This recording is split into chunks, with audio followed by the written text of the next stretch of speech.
Hello friends, कैसे हैं आप लोग? आई होप मस्त है, सब बढ़िया चल रहा है। ठीक है, कोई बात नहीं जो भी चीज़ें हैं चलने दीजिए। अभी जैसा भी चीज़ें चल रही हैं, ठीक है, वैसे चीज़ें अच्छी चलनी चाहिए।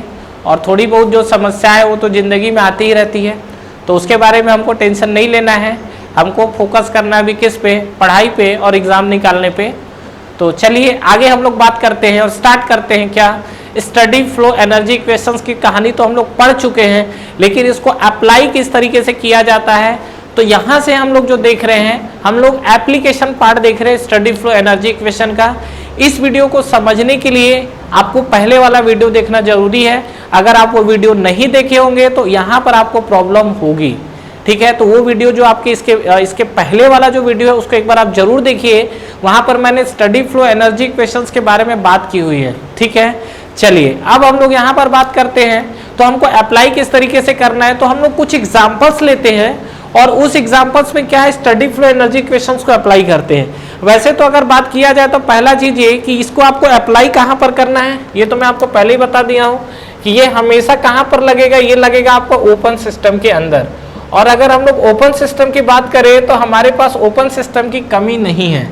ठीक है, जैसा कि मैं पिछले वीडियो में भी बता चुका हूं, क्या nozzle, diffuser, compressor, pump, turbine, condenser, heat exchanger सब आपके ओपन सिस्टम में आते हैं। ठीक है, तो ये आपका जो ओपन सिस्टम है इसमें से कुछ एग्जांपल्स उठाएंगे, जैसे बॉयलर का, टरबाइन का, ये सब आपसे एग्जाम्स में पूछा हुआ क्वेश्चन है।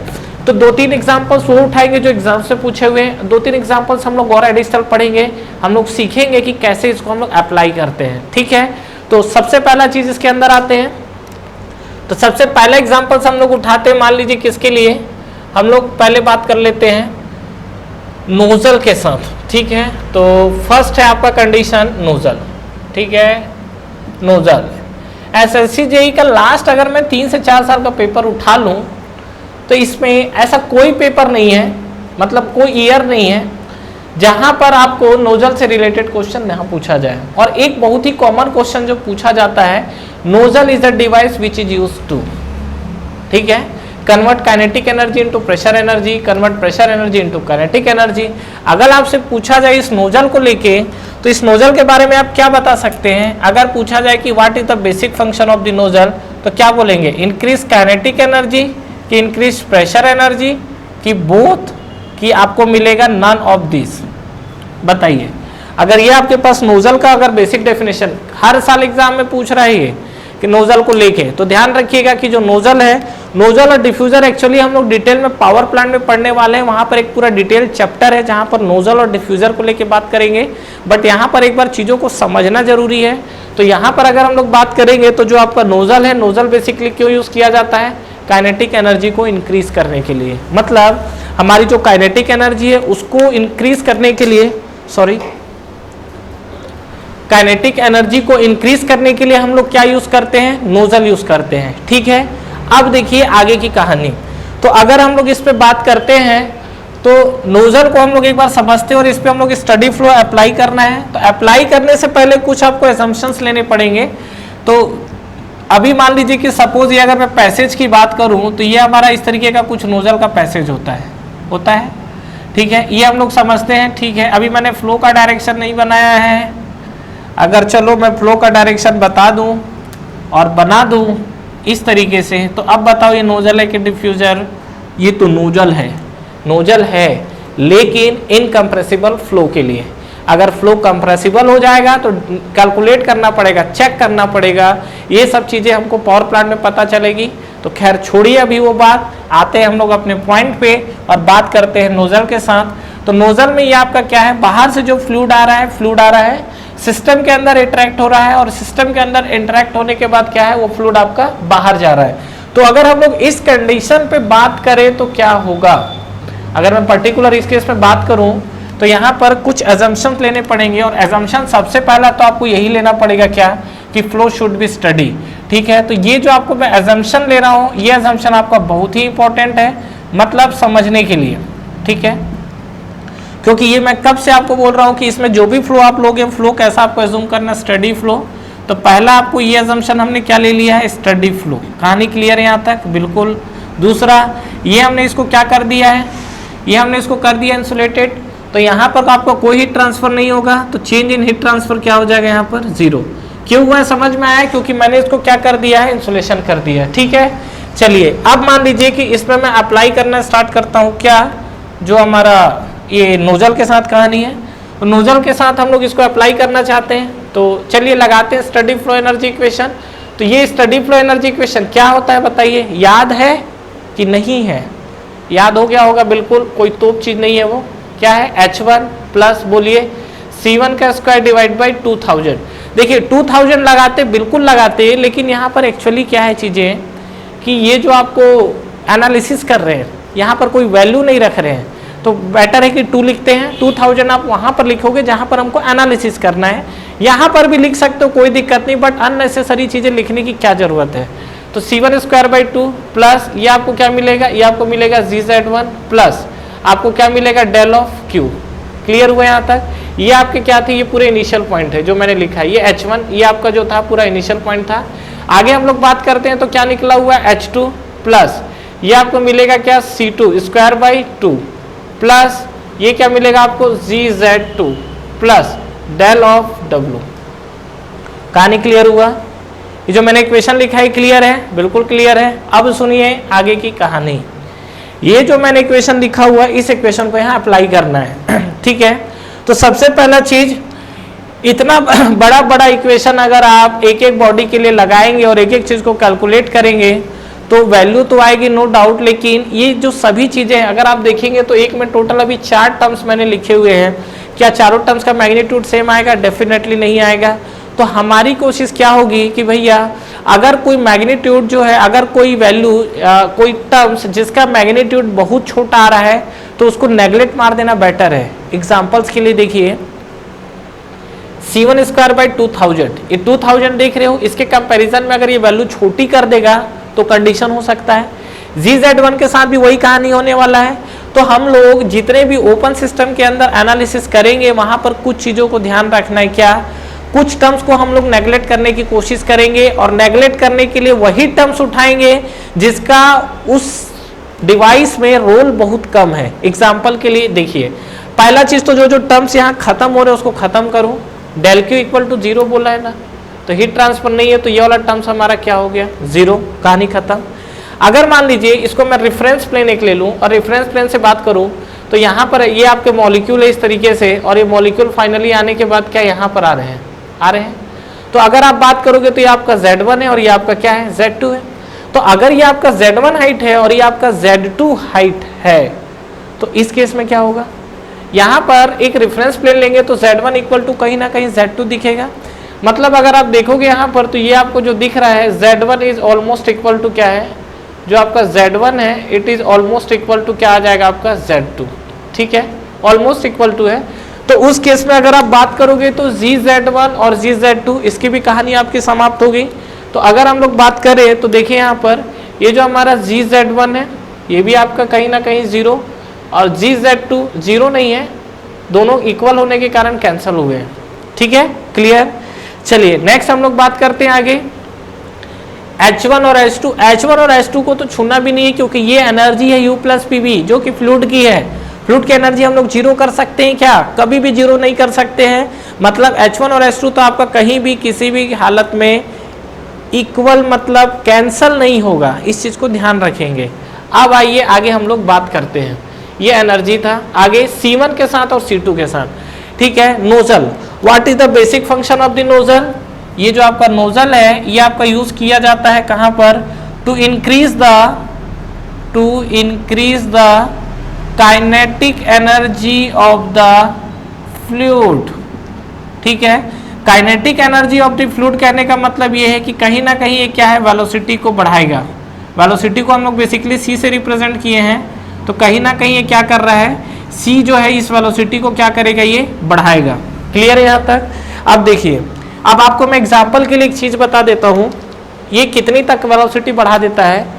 ये बेसिकली यूज ही किया जाता है वेलोसिटी बढ़ाने के लिए। एक एग्जांपल के लिए मान लीजिए अगर यहाँ पर 10 मीटर पर सेकंड का वेलोसिटी है, क्योंकि इसको इनलेट पे चाहिए रहता है क्या, प्रेशर एनर्जी। इसी प्रेशर एनर्जी को कन्वर्ट करता है और किस में कन्वर्ट कर देता है, ये काइनेटिक एनर्जी में। तो बेसिकली ये इनलेट पे क्या है, due to high pressure energy के कारण वेलोसिटी बहुत कम रहती है, और ये जो 10 मीटर पर सेकेंड की कहानी है ये आपका आगे यहाँ कन्वर्ट होता है और ये करीब करीब लमसम आपको और भी ज़्यादा कन्वर्ट हो जाता है, 1000 मीटर पर सेकेंड तक वेलोसिटी इसकी चली जाती है।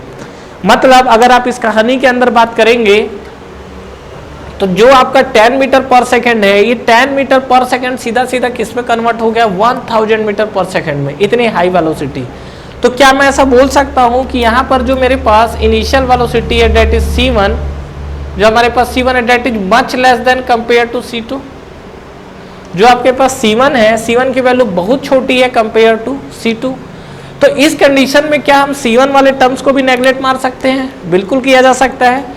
तो यहाँ पर हमने क्या किया, ये जो c1 वाला जो टर्म्स है बहुत छोटा होने के कारण हमने इसको नेगलेक्ट कर दिया। क्या c2 को भी नेगलेक्ट कर दोगे? अरे भैया अगर आप C2 को भी नेगलेक्ट कर दोगे तो नोजल लगाए काहे के लिए हो? हाँ, C2 को भी अगर नेगलेक्ट कर दोगे तो नोजल लगाने का फायदा क्या हुआ? नोजल लगाया गया है C2 को बढ़ाने के लिए और C2 को नेगलेक्ट मार देंगे तो कहानी खत्म है। क्लियर है? तो जो चीज को, जिस चीज के लिए आप डिवाइस यूज कर रहे हो यार उस चीज को नेगलेक्ट नहीं करना है, ध्यान रखिएगा। चलिए आगे हम लोग बात करते हैं। तो इस कंडीशन पे अगर हम लोग देखें तो क्या हो सकता है, यहाँ पर आप देखिए क्या मिला आपको, ये मिला आपको H1 प्लस ये आपको यहाँ पर क्या मिला, ये तो सब कैंसिल हो गया तो ये आपको मिला फाइनली H2 प्लस ये आपको क्या मिला C2 का स्क्वायर बाई 2। क्लियर है यहाँ तक? अच्छा, इसमें अगर हम लोग आगे बात करें तो मुझे C2 निकालना है तो C2 इक्वल टू हम लोग निकाल सकते हैं क्या, ये हो जाएगा आपका ट्वाइस और ये आपका हो जाएगा H1 माइनस H2 और ये आपका आ जाएगा अंडर रूट में। कहानी क्लियर है? तो ये जो आपकी वैल्यू आई हुई है ये आपको C2 के साथ मिली हुई है वैल्यू, ठीक है। आगे देखिए इसकी यूनिट क्या होगी, अभी इसकी यूनिट अंधाधुंध मत लिख दीजिएगा, क्यों? क्योंकि ये आपका मीटर पर सेकंड में आना चाहिए, वेलोसिटी है, लेकिन इसकी यूनिट तो क्या है, किलो जूल पर केजी में है। तो किलो जूल को आपको जूल में कन्वर्ट करना पड़ेगा। तो अगर मान लीजिए, क्यों, इसीलिए तो हमने 1000 और 2000 वाला पोर्शन लिया था। अगर आप यहाँ पे करते तो 2 के जगह 2000 लिखते ना। तो यहाँ पर अगर आप बात करोगे C2 के साथ तो फाइनली अगर आप इसको मान लीजिए वैल्यू के साथ पुटअप करना चाहते हैं तो ये आपको वैल्यू क्या मिलेगी, ये आपको वैल्यू मिलेगी 2000 इनटू ये आपको मिलेगा H1 माइनस H2। ये तो ये जो आपको कंडीशन आया हुआ है ये आपको C2 की वेलोसिटी मिली है, मतलब C2 जो है ये आपको C2 मिला हुआ है और जो C2 मिला है किसके लिए मिला है, ये आपको C2 की जो वैल्यू मिली है नोजल के लिए मिली हुई है। मतलब नोजल का जो एग्जिट वेलोसिटी निकल कर आता है उसके बारे में ये बात हुआ है, ठीक है। तो फाइनली आपको ये चीज क्लियर हुआ है। To increase the kinetic energy of the fluid, तो काइनेटिक एनर्जी फ्लूइड यहाँ पे लिख देते हैं, C की वैल्यू क्या होती है, इंक्रीज होती है, ठीक है। तो ये आपका था नोजल के साथ कहानी। इसका हम लोग एक अपोजिट टर्म्स भी ले लेते हैं, डेट इज कॉल्ड डिफ्यूजर। तो आइए हम लोग बात करते हैं डिफ्यूजर के साथ, ठीक है।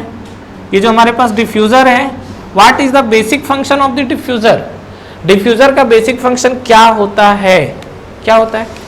ये आपको क्या करता है, देखो ये काइनेटिक एनर्जी फ्लूइड इंक्रीज करता है नोजल, डिफ्यूजर क्या करता है, to increase pressure energy, P को पोटेंशियल मत लिख लेना इसलिए PR लिख देता हूं, pressure energy of the fluid. समझ में आया? मतलब ये क्या करेगा, इसको शुरू पे काइनेटिक एनर्जी मिलेगी, इस काइनेटिक एनर्जी को क्या करेगा, ये प्रेशर एनर्जी में कन्वर्ट करता है। कहानी क्लियर है यहाँ तक? तो यहाँ पे और यहाँ पे अगर मैं बात करूंगा तो ये जो आपके पास है यहाँ पर इसको शुरू में प्रेशर एनर्जी मिल रही थी, इस प्रेशर एनर्जी को किस में कन्वर्ट कर रहा था, काइनेटिक एनर्जी में। कहानी क्लियर है? ठीक है। तो जस्ट इसका अपोजिट फंक्शन है इसका, ये काइनेटिक एनर्जी को क्या करता है, प्रेशर एनर्जी में कन्वर्ट करता है। क्लियर? चलिए आइए हम लोग बात करते हैं। तो यहाँ पर हम लोग फिर से क्या करेंगे, ये आपका स्टडी फ्लो एनर्जी इक्वेशन उसको हम लोग अप्लाई करेंगे। तो करते हैं हम लोग अप्लाई। तो देखिए क्या होगा, ये जो अभी कहानी था ये आपका नोजल के लिए चल रहा था, तो यहाँ पर इसको इधर काट दो इधर, ठीक है। तो ये आपका नोजल था। अब हम लोग जो बात कर रहे हैं वो डिफ्यूजर के लिए बात कर रहे हैं, ठीक है।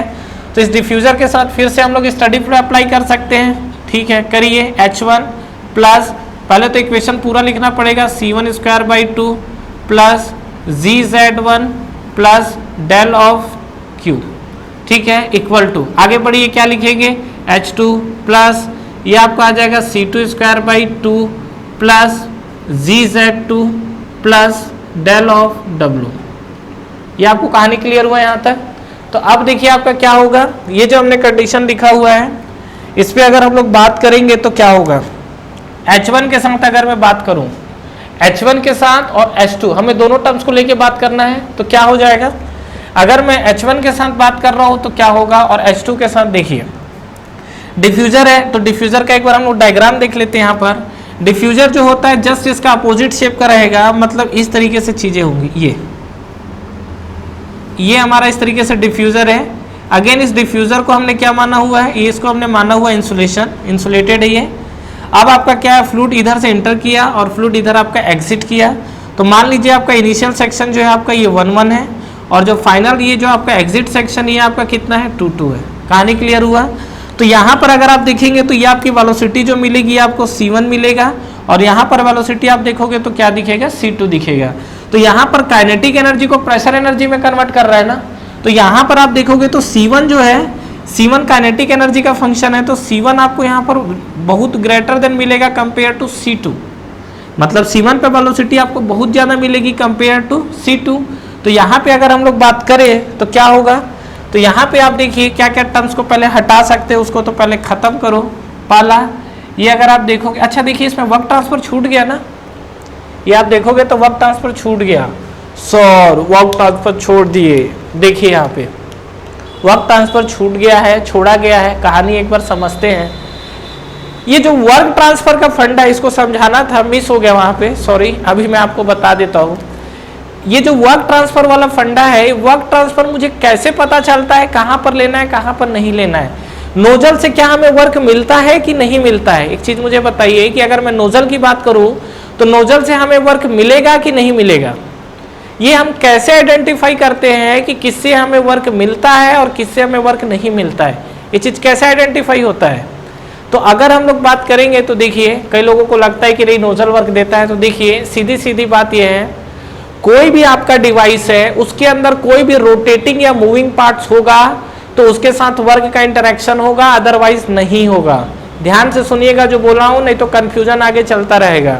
कोई भी आपका डिवाइस है उसके अंदर अगर आपका रोटेटिंग या मूविंग पार्ट्स है तो उस पर वर्क का इंटरेक्शन होगा, अदरवाइज नहीं होगा। एग्जाम्पल, नोजल के अंदर कोई रोटेटिंग पार्ट दिख रहा है आपको, कुछ भी रोटेट कर रहा है नहीं, तो इसमें वर्क क्या होगा, वर्क इंटरेक्शन 0। डिफ्यूजर के अंदर कोई आपको रोटेटिंग पार्ट दिखा नहीं दिखा, तो क्या होगा, वर्क इंटरेक्शन 0। टरबाइन के अंदर आपको ब्लेड वगैरह मूविंग दिखता है, बिल्कुल दिखता है, तो वर्क क्या होगा, कुछ ना कुछ तो वर्क आएगा।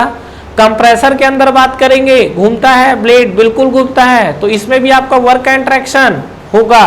तो इस चीज को ध्यान रखिएगा कि यहाँ पर जो आपको है वर्क ट्रांसफर 0 होगा, और वर्क ट्रांसफर 0 क्यों हुआ है आपको समझ में आया होगा, क्योंकि इसके अंदर आपका कोई भी मूविंग पार्ट्स नहीं है। ठीक है, तो वर्क ट्रांसफर को तभी 0 लेना है जब उसके अंदर मूविंग पार्ट्स नहीं है। ऐसा नहीं कि हम लोग हर जगह अंधाधुंध वर्क को अप्लाई कर दे रहे हैं। ठीक है फ्रेंड्स, तो इस चीज को ध्यान रखेंगे जिस कंडीशन के लिए बात कर रहा हूं। तो आइए हम लोग अब आते हैं किसमें, डिफ्यूजर के अंदर। तो एक बार देखते हैं कि डिफ्यूजर में अब इस चीज को अप्लाई करते हैं। तो इसमें आप देख रहे हो C1 आपका बहुत वैल्यू बड़ा है, तो यहाँ पर क्या क्या चीजें नेग्लेक्ट हो सकती है। पहला चीज, C1 is much greater than compare to C2, तो अगर आप बात करेंगे तो यहाँ पर C1 वाला टर्म्स खत्म है। सेकेंड चीज, अगेन वही Z1 जो है रेफरेंस प्लेन है Z2 के बराबर, तो यहाँ पे अगर आप बात करोगे तो ये Z1 और Z2 की कहानी खत्म। आपने इंसुलेशन किया हुआ है तो हीट ट्रांसफर भी यहाँ पर आपको 0, तो ये भी टर्म्स आपको मिल गया 0। कोई वर्क का इंटरेक्शन होगा क्या, वर्क का इंटरेक्शन नहीं होगा, तो इस केस में अगर आप देखोगे तो वर्क ट्रांसफर भी आपको क्या मिल जाएगा, 0। तो फाइनली कोई मूविंग पार्ट्स नहीं है तो वर्क आपका 0 होगा यहाँ पर। तो फाइनली आप देखोगे तो क्या इक्वेशन मिला आपको, ये आपको मिला H1 प्लस, प्लस में तो पूरा कहानी खत्म है यहाँ, इक्वल टू, यहाँ क्या मिला आपको, ये आपको मिला H2 प्लस क्या मिला आपको, C2 का स्क्वायर बाई 2। तो फाइनली अगर आप यहाँ पर C2 देखो, यहाँ पर सॉरी, यहाँ पर C1 नेगलेक्ट नहीं होगा, C2 नेगलेक्ट होगा, C2 की वैल्यू बहुत छोटी है।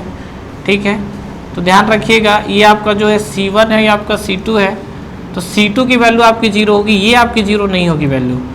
ठीक है, तो यहाँ पर आप देखोगे तो आपको क्या मिलेगा, थोड़ा सा मिस्टेक हो गया है, ये आपका H1 प्लस ये आपको क्या मिलेगा, C1 square by 2 equal to ये आपको क्या हो जाएगा, H2।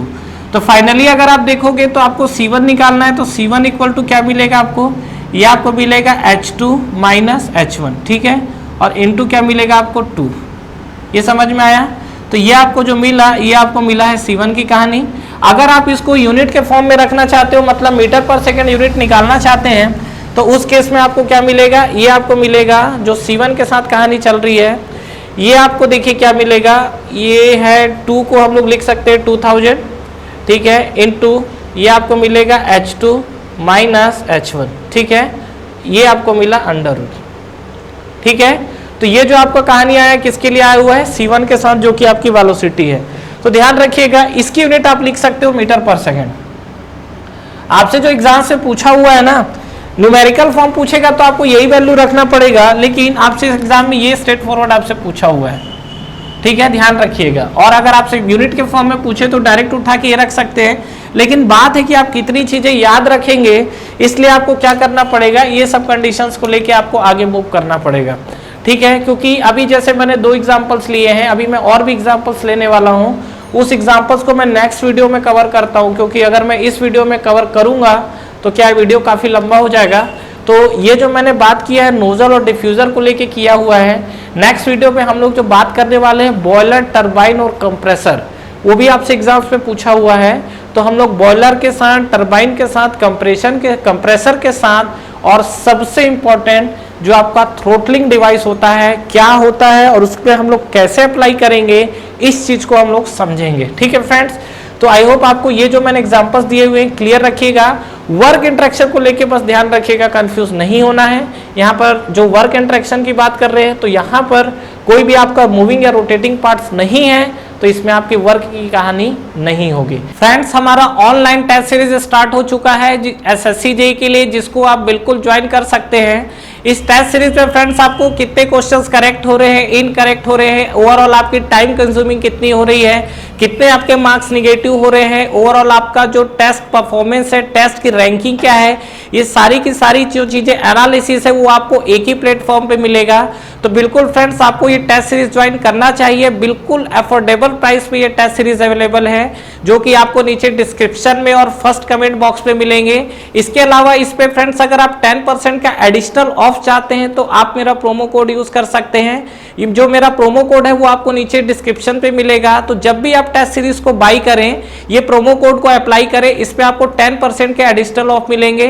तो ठीक है फ्रेंड्स, अगर आप इस वीडियो से रिलेटेड कंटिन्यू और भी अपडेट्स चाहते हैं तो आप हमारा टेलीग्राम चैनल को ज्वाइन कर सकते हैं। टेलीग्राम चैनल के लिंक भी आपको नीचे डिस्क्रिप्शन पे मिल जाएंगे।